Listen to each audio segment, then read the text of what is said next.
नमस्कार दोस्तों, सभी को इस नए वीडियो पर फिर से स्वागत है। तो आज के वीडियो पे बंगाल की खाड़ी पे बनने वाले सिस्टम पर बात करेंगे।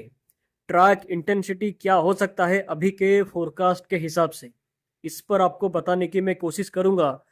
तो वीडियो को लाइक और शेयर करके चैनल को सब्सक्राइब जरूर करें और भी ज़्यादा जानकारी ऐसे ही पाने के लिए। तो आज 17 नवंबर है और आज के सैटेलाइट को देखें तो फिलहाल बंगाल की खाड़ी और दक्षिणी भारत को छोड़कर बाकी राज्यों पे मौसम क्लियर है। उत्तर और उत्तर पश्चिमी भारत के साथ मध्य भारत, पश्चिमी भारत, पूर्वी भारत और उत्तर पूर्वी भारत के साथ पश्चिमी भारत और दक्षिणी भारत के भी कुछ राज्यों पे, कई राज्यों पे ठंड से भीषण ठंड का प्रभाव लगातार जारी है। मध्य प्रदेश, राजस्थान, छत्तीसगढ़, उत्तर प्रदेश, पंजाब, हरियाणा, चंडीगढ़, दिल्ली, गुजरात, छत्तीसगढ़, उड़ीसा, वेस्ट बंगाल, ये सभी हिस्सों पे, तेलंगाना के हिस्सों पर भी यहाँ पर भीषण ठंड का प्रभाव जारी है और ये कंडीशन आने वाले दिनों पे भी जारी रहेगा। यहाँ के कई राज्यों पे कोल्ड वेव से सीवियर कोल्ड वेव की कंडीशन जारी है और टेम्परेचर ऐसा ही कंटिन्यू करने वाला है आने वाले 7 से 10 दिनों तक। इसमें कोई खास टेम्परेचर पे बदलाव आने की संभावना नहीं है, मे भी 1-2 डिग्री ऊपर नीचे हो जाए। और बंगाल की खाड़ी पे लो प्रेशर फॉर्म कर गया है दोस्तों। अभी देखेंगे तो दक्षिणी पश्चिमी बंगाल की खाड़ी के ऊपर खास करके श्रीलंका और तमिलनाडु के कोस्ट के पास पे एक लो प्रेशर सिस्टम फॉर्म किया है, लेकिन ये सिस्टम का फर्दर इंटेंसिफिकेशन का संभावना नहीं है। लेकिन जैसे हमने पहले ही बोला था कि ये सिस्टम से उत्तर पूर्वी मानसून सक्रिय होगा, जिससे तमिलनाडु, पुडुचेरी, कराईकल, केरला, कर्नाटका, दक्षिणी आंध्र प्रदेश और श्रीलंका के साथ अंडमान निकोबार और लक्षद्वीप, ये सभी हिस्सों पे आपको बारिश का प्रभाव दिखाई देगा। और ये बारिश आज से ही बढ़ना शुरू करेगा। आज से लेकर पूरे 23 नवंबर तक तमिलनाडु, पुडुचेरी, कराईकल, केरला, कर्नाटका, श्रीलंका, ये सभी हिस्सों के कई इलाकों पे मध्यम से भारी बारिश और कुछ हिस्सों पे अति भारी बारिश यानी कि वेरी हेवी रेनफॉल होने की संभावना है, खास करके तमिलनाडु, पुडुचेरी और श्रीलंका के हिस्सों पे आज से 23 नवंबर के दौरान तक। हालांकि 23 नवंबर के बाद बारिश ये सभी हिस्सों पे और भी बढ़ सकता है। बंगाल की खाड़ी पे संभावित साइक्लोन का फॉर्मेशन जो हो सकता है, डिप्रेशन का फॉर्मेशन जो हो सकता है, उसके चलते इस पर आगे बात करेंगे। और अभी कोई पश्चिमी विक्षोभ करेंटली एक्टिव नहीं है पहाड़ों पर, लेकिन एक कमजोर पश्चिमी विक्षोभ आ सकता है 20 नवंबर से, जिससे 20 नवंबर से 24 नवंबर तक जम्मू कश्मीर, लद्दाख, गिलगित बाल्टिस्तान, मुजफ्फराबाद, हिमाचल प्रदेश और उत्तराखंड के कुछ हिस्सों पे हल्की बर्फबारी, हल्की बारिश कुछ थोड़े बहुत हिस्सों पे हो सकती है, लेकिन कोई खास प्रभाव होने की संभावना नहीं है। और आने वाले 10 से 15 दिनों तक कोई बड़ा पश्चिमी विक्षोभ का ऐसा कोई संभावना नहीं है, इसलिए पहाड़ों पर कोई बड़ा प्रभाव बारिश बर्फबारी का होने का संभावना आने वाले 15 दिन तक होने की नहीं है। तो बंगाल की खाड़ी के सिस्टम पर बात करें तो ECMWF मॉडल को आप स्क्रीन पर देख सकते हैं।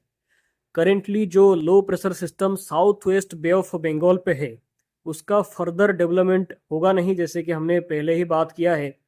लेकिन ये सिस्टम से लगातार बंगाल की खाड़ी पे, ये सिस्टम लगातार बंगाल की खाड़ी पे बना रहेगा, इंटेंसिफाई होगा नहीं, कहीं पर ज़्यादा मूवमेंट भी इसका होगा नहीं, लेकिन बंगाल की खाड़ी पे सिस्टम लगातार बना रहेगा। और हम जो पहले बात कर रहे थे कि एक सिस्टम दक्षिणी चाइना सागर से आ सकता है 20 नवंबर के आसपास तक, वो अभी भी आने की संभावना है। लेकिन जो ज़्यादा इंटेंसिटी पे सिस्टम आएगा, जो मॉडल्स पहले ऐसा दिखा रहे थे, हालांकि अभी वो उतना इंटेंसिफाई होके नहीं आएगा, मतलब इतना स्ट्रांग होके सिस्टम नहीं आएगा। वो वीक इंटेंसिटी टाइप का होके, मे बी सर्कुलेशन नहीं तो एक वेव इंटेंसिटी टाइप का होके उसी टाइप का कंडीशन पे थाईलैंड को क्रॉस करके दक्षिणी अंडमान सागर पे 20 नवंबर तक आ सकता है। आप मॉडल पे भी यहाँ पर देख सकते हैं, पहले मॉडल्स इसको बहुत इंटेंसिटी टाइप का दिखाकर अंडमान सागर पे लाने की कोशिश कर रहे थे, अब ऐसा होगा नहीं। लेकिन सिस्टम आएगा। अब ये हो रहा है कि ये सिस्टम आने के बाद डायरेक्टली इंटेंसिफाई नहीं होगा, जैसे पहले मॉडल्स दिखा रहे थे वैसे डायरेक्टली इंटेंसिफाई होगा नहीं। हालांकि इसमें काफ़ी कुछ बदलाव हो चुका है।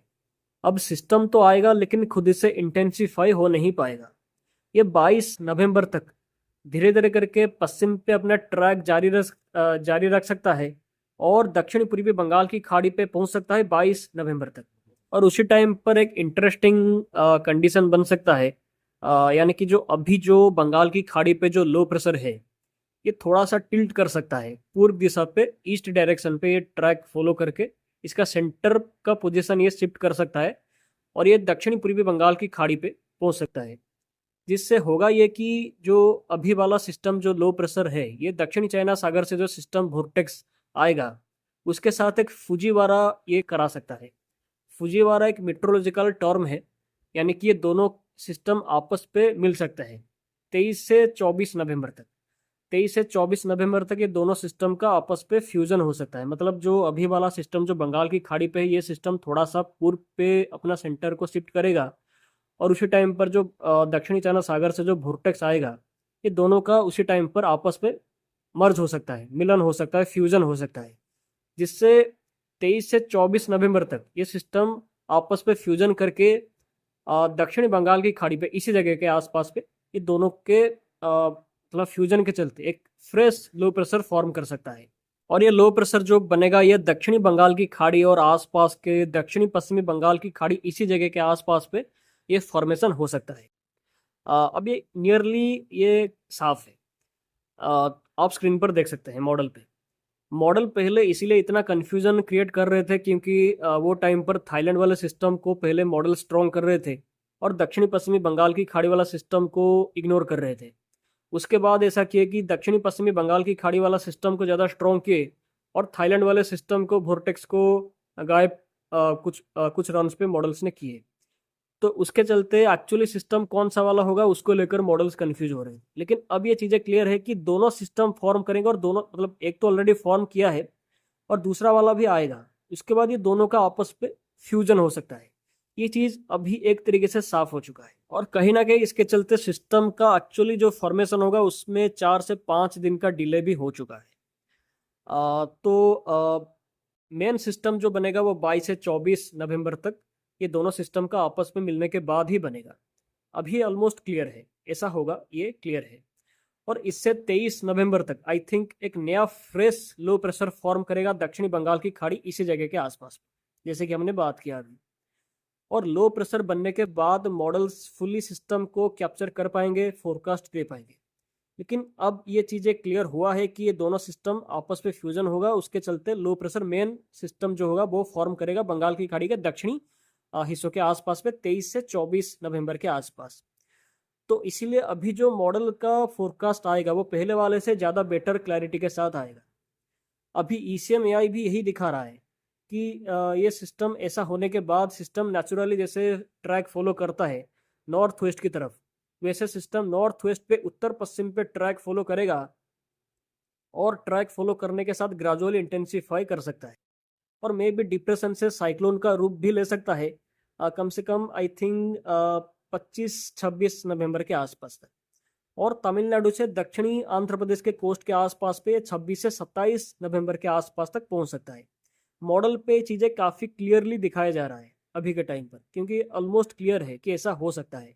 इसमें अभी काफ़ी क्लैरिटी आ चुका है, मतलब ऐसा होगा इसको लेकर। दोनों पे फ्यूजन होगा, फ्यूजन होने के बाद नेचुरली सिस्टम ट्रैक जैसे फॉलो करता है नॉर्थ वेस्ट की तरफ, वैसे उत्तर पश्चिम पे ट्रैक फॉलो करके इंटेंसिफाई ग्रेजुअली करेगा और तमिलनाडु और दक्षिणी आंध्र प्रदेश के आसपास पे 26 से 27 नवंबर के आसपास तक पहुंच सकता है। यही तक क्लियर हुआ है। इसके बाद क्या होगा उसमें कोई क्लैरिटी नहीं है। इसके बाद ये सिस्टम तमिलनाडु से दक्षिणी आंध्र प्रदेश के आसपास पे क्रॉस कर सकता है, नहीं तो रिकर्व करके उत्तर दिशा पे ट्रैक फॉलो कर सकता है। एनसेम्बल को देखेंगे तो एनसेम्बल रिकर्व को लेकर कुछ संकेत कर रहे हैं। ECMWF का एनसेम्बल को आप स्क्रीन पर देख सकते हैं कि ECMWF का एनसेम्बल यही दिखा रहा है कि system central bay of Bengal पे आने की कोशिश कर रहा है। मतलब ऐसा होने के बाद सिस्टम थोड़ा सा उत्तर पे ट्रैक फॉलो करने की कोशिश कर रहा है, जबकि मास्टर मॉडल जो मेन मॉडल है वो क्लाइमेटोलॉजी को फॉलो कर रहा है। सो आई थिंक दोनों पे एग्रीमेंट जल्द ही हो जाएगा। वैसे ये साइक्लोन बन के तमिलनाडु को क्रॉस अगर करता है तो ये मे भी सेंट्रल इंडिया की तरफ भी आगे बढ़ सकता है। ऐसा हुआ तो नवंबर के आखिरी हफ्ते के दौरान दक्षिणी भारत से लेकर मध्य भारत तक भी भारी बारिश कुछ हिस्सों पे हो सकती है। अगर दक्षिणी भारत के आसपास क्रॉस करने के बाद सिस्टम रिकर्व करता है नॉर्थ की तरफ तो पूर्वी भारत के हिस्सों पे व्यापक हिस्सों पे भारी बारिश हो सकती है। इसलिए सिस्टम तमिलनाडु के आसपास पे पहुंचने के बाद इसका ट्रैक क्या होगा, फ्यूचर प्रोजेक्शन उसके बाद क्या होगा, उसको लेकर अभी कोई क्लैरिटी नहीं है।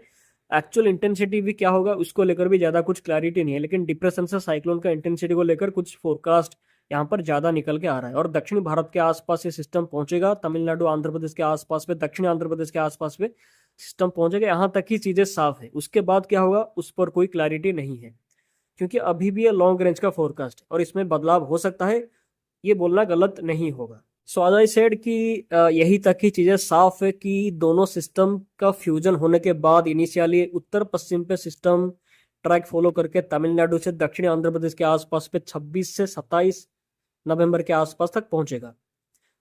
पहुंचने के बाद इसका इंटेंसिटी ज़्यादा होगा या बढ़ेगा या क्या होगा, या उसके बाद ट्रैक कौन सा वाला फॉलो करेगा, उत्तर उत्तर पे रिकर्व करेगा या तमिलनाडु से होकर ही आगे जाएगा, मध्य भारत की तरफ जाएगा, या क्या होगा, इस पर अभी फिलहाल कुछ क्लैरिटी नहीं है। लेकिन यही तक की चीज़ें साफ है कि ऐसा होगा। लेकिन इसके असर से तमिलनाडु, श्रीलंका और आंध्र प्रदेश के हिस्सों पे नवंबर के आखिरी हफ्ते के दौरान भारी से अति भारी बारिश हो सकती है। ये चीज़ें, इसका संभावना ज़्यादा है। और पिक्चर आई थिंक और 5 से 6 दिन के बाद पूरी तरीके से साफ हो सकता है।